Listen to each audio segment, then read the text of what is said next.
वो मेरा छोटा भाई है। अब तुम लोगों से नहीं बोल रहा हूँ, रात 2-2 बजे तक मेरे दरवाजे पे खड़ा रहता था। तभी तो सच में, तो मैं बता रहा हूँ, सच बता रहा हूँ ना, सच है। या उत्तराखंड में मतलब हरीश भाई को छोड़ दिया जाए तो उत्तराखंड में कोई ऐसा नहीं है जो हरक सिंह के दरवाजे पे खड़ा नहीं रहा हो। तो जैनी प्रकरण सबसे पहले सिवाई जांच मेरी। और उत्तराखंड में किसी नेता की अगर जांच हो रही है ईडी की तो सबसे पहले हरक सिंह की। तो इसको हरक सिंह कुछ है ना। अरे मैं एक सिपाही का लड़का, आज एक सिपाही के लड़के ने सारा हिंदुस्तान की सीबीआई और एक हिंदुस्तान की जो है ईडी सबसे बड़ी जांच एजेंसी हिला के रख दिया। मेरे निमंत्रण पर मेरे बारे में तो ईडी वाले जब आए तो मैंने कहा यार हुजूर देर कर दी तुमने आते आते, मैं तो 6 महीने से इंतजार कर रहा था। मैंने कहा यहाँ रखा मैंने सामान, मैंने सब रफा दफा कर दिया। तो कहले कहा रखा, मेरे ढूंढो तुम, ये तुम्हारा काम है ईडी वालों का। अब ऐसा नहीं तो कुछ चीजें नैतिकता रहनी चाहिए। अब मैं जब अति करेंगे, मैं तो ईडी वालों को बोल के आया हूँ ना, मैं बोल के आया उनको, मैंने ज्यादा मत खोजना, तभी तो चुप हो रखे। फर्क नहीं पड़ता। अरे केजरीवाल राष्ट्र नेता से दिल्ली का मुख्यमंत्री से अंतर्राष्ट्रीय नेता हो गया, मुझे जेल भेजें बिना मैंने कहा ना चर्चे पर्चे खर्चे, बिना जेल गए तो कोई नेता ही नहीं बनता। अग्नि बोर्ड में, मंडी में, पंतनगर विश्वविद्यालय में, भरसार विश्वविद्यालय में उसको नौकरी लगाए। तो क्या एक चीज सुनो यार, अपने बेटे वो तो अपने घर के लोगों को तो नहीं लगाया ना, लोगों को लगाया ना, लोगों को। मैंने तो अल्मोड़ा के लोगों को भी लगाया। तो आज अगर 23,000 लोगों को उपनल में, जब मैं उपनल का चेयरमैन बना था केवल 3,000 लोग थे। मैंने अंश सीटे हुए तो राजनाथ सिंह जब शिक्षा मंत्री थे, कुंजी बिहार नेगी जी उन्होंने पौड़ी में भूख हड़ताल करी थी, तो भाई साहब सीटे वेतन मृत्यु घोषित हो गया था। मैंने 1 घंटे के लिए पुनर्जीवित कराया सीटे वेतनमान, और 5,500 गढ़वाल में, 4,500 कुमाऊं में नौकरी लगाया। अंशकालिक टीचर्स का लड़ाई लड़ी, अंशकालिक टीचर्स को नियमित करवाया। वो यहाँ का छात्र संघ अध्यक्ष था आकाशवाणी का, हर्षवर्धन क्या नाम था उसका, वो भी उसी में परमानेंट हुआ। आपने हर्षवर्धन नेगी जी, आपने कहा था एक बयान। देखिए मेरी बेटी की तरह वो, मैंने ऐश्वर्या को जब यहीं घर पे, मैं तो रात कई बार यहीं शैलजा जी घर पे रुकता था, और मैंने छोटी बच्ची थी जब वो 6वीं में पढ़ती थी। और जब मैं 2012 में मिनिस्टर था और सैनिक कल्याण मंत्री था, तो मैंने उसको उपनल में, उपनल जो कॉरपोरेशन उसमें मैनेजर लगाया था। 4-5 साल उसने वहाँ नौकरी करी। तो मेरी तो बेटी की तरह। और मैं तो उससे भी कहूँगा कि भाई ये भाजपा कुछ भी कर सकती है। मेरे को रात ही रात निकाल दिया। जब हरक सिंह की जरूरत थी तब तुमने मेरे को बुला लिया, और जब हरक सिंह की जरूरत नहीं तो रात में 16 जनवरी को निकाल दिया।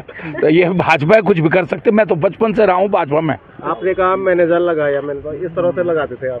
मतलब मैं इसलिए करूँ कि ये मैनेजर नौकरी मैं तो लगाता था, क्यों नहीं लगाता। मेरे 22,000 लोग उपलब्ध में नौकरी। मैंने यहाँ एक चीज सुनो, केवल रुद्रप्रयाग जिले में जो भी बीएससी था, क्योंकि मेरे पे एग्रीकल्चर था तो बायोलॉजी आर्ट्स के बच्चे को नहीं लगा सकता था।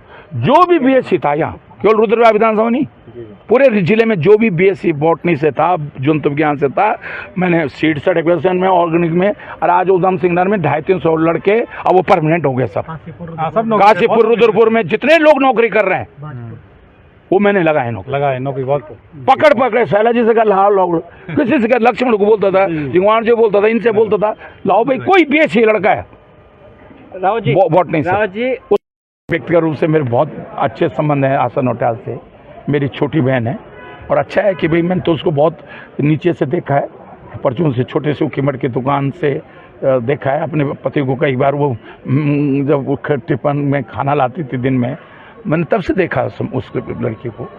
लेकिन इस समय सवाल आशा नौटियाल का नहीं है, इस समय सवाल भारतीय जनता पार्टी के जो अहम है। कई बार व्यक्ति गौण हो जाता है, जैसे आज आप मेरे से बोल लो, हरक सिंह गौण है, मनोज गौण है। आज भारतीय जनता पार्टी सरकार का जो एम है वो महत्वपूर्ण है। नौजवानों के साथ जो अन्याय कर रहे हो, हम जो चाहे कर लें। अरे भाई ऐसा कैसे सोचा था से पेपर एक, मुझे आज आप लोग बताओ, एक पेपर लीक हो गया, चलो हो गया, दूसरा पेपर लीक हो गया, तीसरा हो गया। अगर ये राजस्थान में एक पेपर लीक हुआ तो भाजपा ने तूफान मचा देता पूरे देश के अंदर। यहाँ तो साला लोक सेवा आयोग में भी जा रहे, तो अब मेरे मुंह से साले निकल जा रहा है। मैं गढ़वाले आदमी हूँ, कभी कभी गढ़वाली बात अब वो आदत पड़ी ना। बात मंत्री लगा रहे, कह रहे भाजपा। अरे यार वो मंत्री भी अंदर खाने चाहेंगे कि हार ही जाए, उनकी कुर्सी भी सुरक्षित तभी है। वो मैं आज आप बता रहा हूँ, मंत्री भी चाहेंगे, भाजपा के लोग भी चाहेंगे कि हार जाए, और पूरी नौटियाल मंत्री बनने की दौड़ में भी। अरे कहीं नहीं बन रही है, कोई नहीं बना रहा है, कैसे बेवकूफ़ बना रहा है उसको कब तक बेवकूफ़ बनाओगे उसको भी चुपचाप अपना। अरे ठीक है, उन्होंने बना दिया। मैं सिर्फ ये कह रहा हूँ, भाजपा कहीं दौड़ में कुछ नहीं है। पैसा मशीनों से जैसे हरियाणा में करा भैया, तो मैं कुछ नहीं कह सकता। तो जिम्मेदार, अगर केदारनाथ में कांग्रेस हारती है, कांग्रेस को अगर कोई नुकसान होता है, तो यहाँ के कार्यकर्ताओं की जिम्मेदारी, यहाँ की जनता की तो जिम्मेदारी है, पत्रकारों की जिम्मेदारी भी है। क्योंकि आप जो है उठाते रहोगे। भाजपा के अगर मशीनों में गड़बड़ कर रही है, मशीनों सरकारी मशीनरी का दुरुपयोग कर रही है, तो मैं हाथ जोड़ के आप पत्रकारों से भी कह रहा हूँ कि भाजपा के अहम को तोड़ने के लिए तभी तो आप लोगों को भी विज्ञापन ठीक से मिलेंगे। जो देख